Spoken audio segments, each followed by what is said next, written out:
Kami di sini dari kelompok 4 mata kuliah Psikologi Agama Islam ingin menampilkan sebuah video pembelajaran dari materi yaitu dasar-dasar psikologi kehidupan beragama.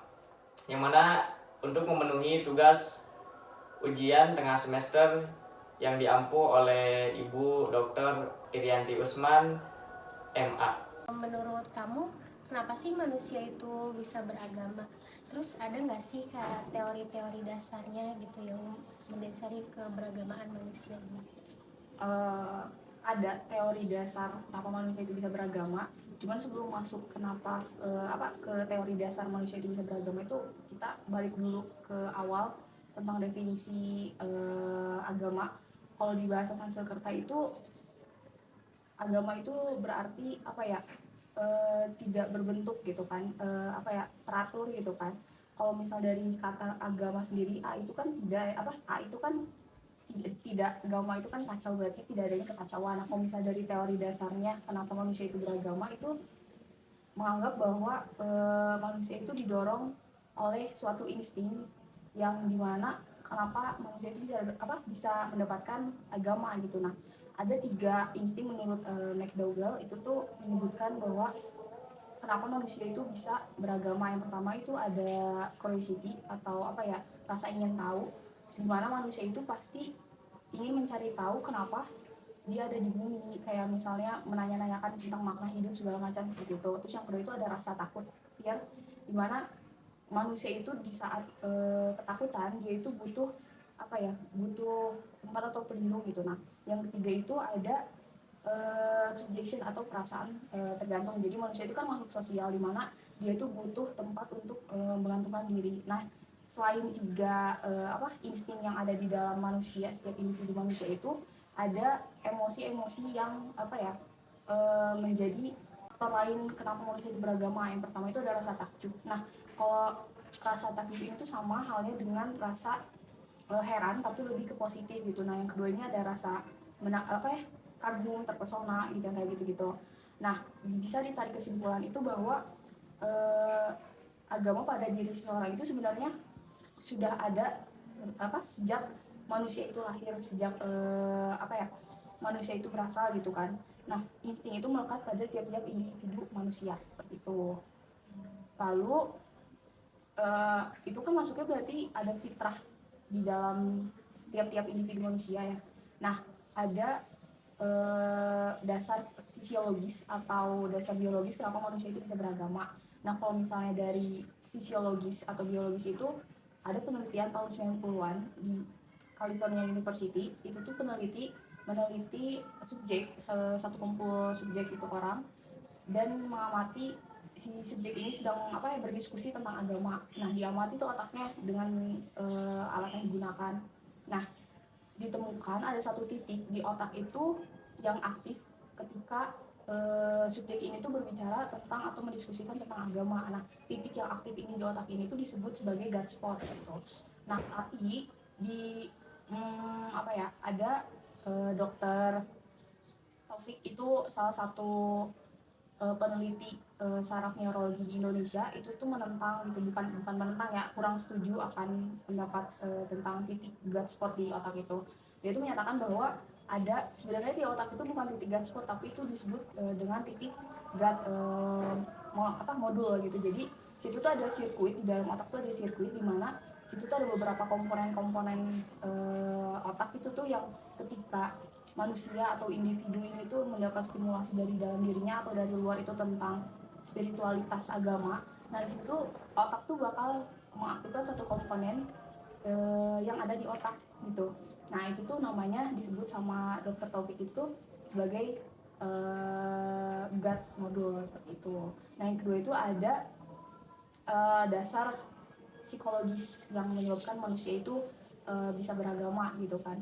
Nah, berangkat dari teorinya Carl Gustav Jung, kalau dari Freud kan itu yang membedakan dari teori Freud, kalau di Carl Gustav Jung itu ada namanya ketidaksadaran unconscious ya, ketidaksadaran kolektif. Nah, itu tuh kalau misalnya dari itu kan itu bawaan dari nenek moyang.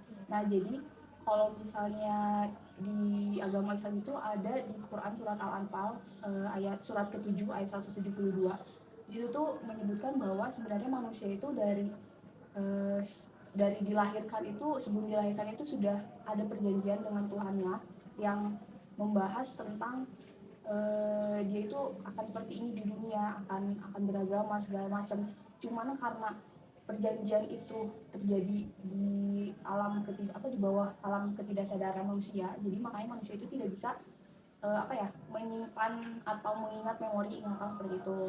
Nah terus kenapa sih manusia itu suka bertanya-tanya kayak kenapa aku ada hidup di dunia, terus ini di dunia itu sampai kapan, atau cuman sampai di dunia aja atau nggak akan ada dunia lain selain sesudah dunia ini gitu kan. Nah itu tuh semua itu bakal terjawab di pada mereka atau pada individu yang sudah percaya akan agama seperti itu. Jadi cukup banyak ya teori-teori Ya, dasarnya yang ya. Nah sebenarnya selain teori dasar yang mendasari orang beragama itu ada teori lainnya juga gitu. Mungkin nanti bakal dibahas sama yang lain. Terima kasih. Ya. Boleh jelasin nggak pandangan kenapa manusia itu bisa beragama dari teori kognitifnya? Oke, kalau menurut teori kognitif dari tema kita yaitu dasar-dasar kehidupan beragama yang mana diambil oleh Matkul Psikologi Agama Islam. Teori kognitif menurut dari penjelasan dari tokoh Spencer dalam Meadow dan Cahill 1984, manusia sejak zaman dahulu pada dasarnya sangat rasional, gitu, mempunyai pemikiran yang rasional sehingga selalu berusaha mencari penjelasan dari setiap apa yang ditemui, termasuk pengalaman-pengalaman mereka tersendiri gitu. Jadi mereka tuh rasional terhadap apa yang mereka temui di pengalaman-pengalaman mereka sendiri. Mengacu pada teori perkembangan kognitif, ya Jean Piaget, Elkin menjelaskan bahwasanya ada beberapa komponen tentang perkembangan kognitif, yaitu diantaranya ada conservation, representation, search for relations, dan search for comprehension. Untuk yang conservation, menurut Elkin, diartikan sebagai pencarian selama hidup terhadap sesuatu yang permanen di tengah-tengah dunia yang selalu berubah gitu. Jadi Elkin menjelaskan bahwasanya conservation itu adalah pencarian selama hidup seseorang terhadap sesuatu yang permanen di tengah-tengah dunia yang sifatnya selalu berubah-ubah gitu.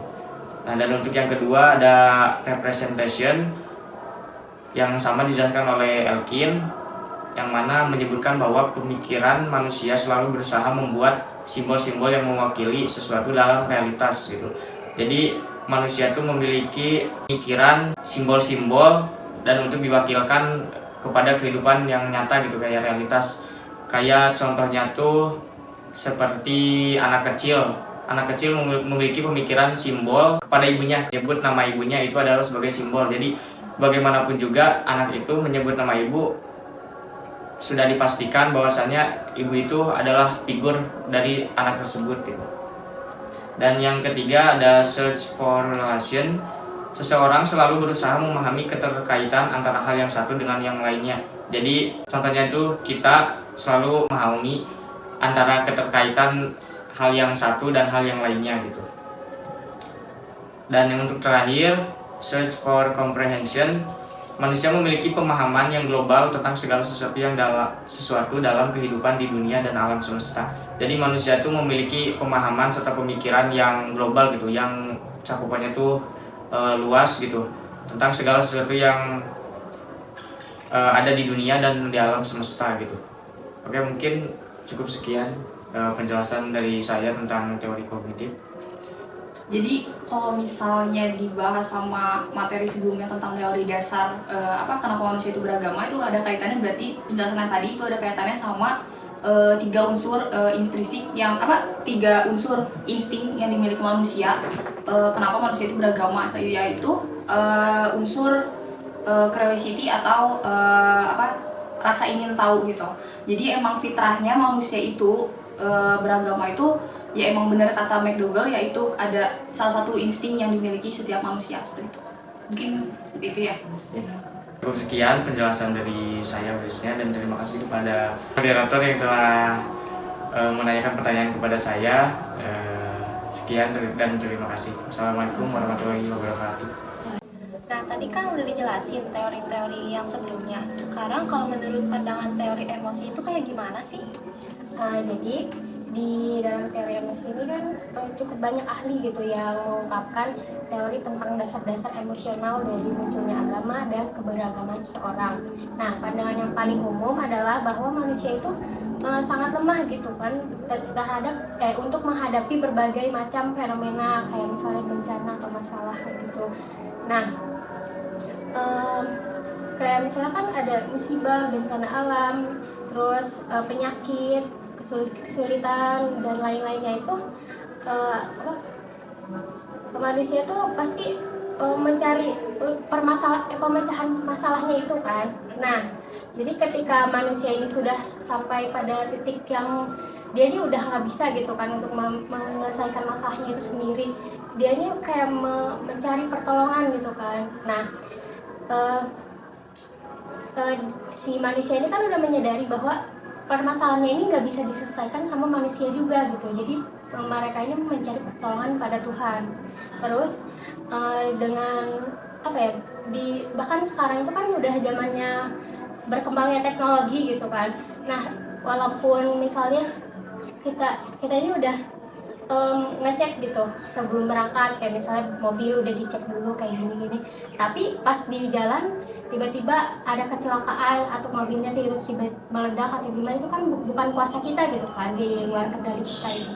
Terus kayak misalnya gempa bumi dan tsunami di Aceh dan daerah Asia lainnya itu kan terbukti gitu bahwa manusia ini nggak terlibat dalam bencana alam tersebut gitu. Terus demikian pula dalam kehidupan sehari-hari manusia yang senantiasa menghadapi berbagai macam persoalan gitu, baik persoalan pribadi maupun keluarga dan sosial lainnya. Nah, apalagi ketika manusia dihadapkan pada kematian gitu, misalnya kayak ada saudara yang meninggal gitu kan, manusia ini kayak langsung apa ya, menimbulkan yang disebutnya tuh kayak kecemasan eksistensial gitu. Nah, itu tuh jadi kayak agama ini sebagai tempat untuk berlabuhnya manusia itu. Terus teori psikologis lainnya tentang munculnya agama yang banyak dibahas para ahli psikolog agama adalah teori psikoanalisa dari Sigmund Freud. Nah, menurut Freud, agama ini muncul dari keengganan manusia untuk menerima kenyataan-kenyataan yang kejam. Freud ini beranggapan bahwa agama ini merupakan tempat pelarian dari kelemahan manusia. Kayak kan waktu kecil tuh kayak kita ini masih dilindungi sama orang tua gitu, masih meminta perlindungan pada orang tua yang lebih kuat gitu kan.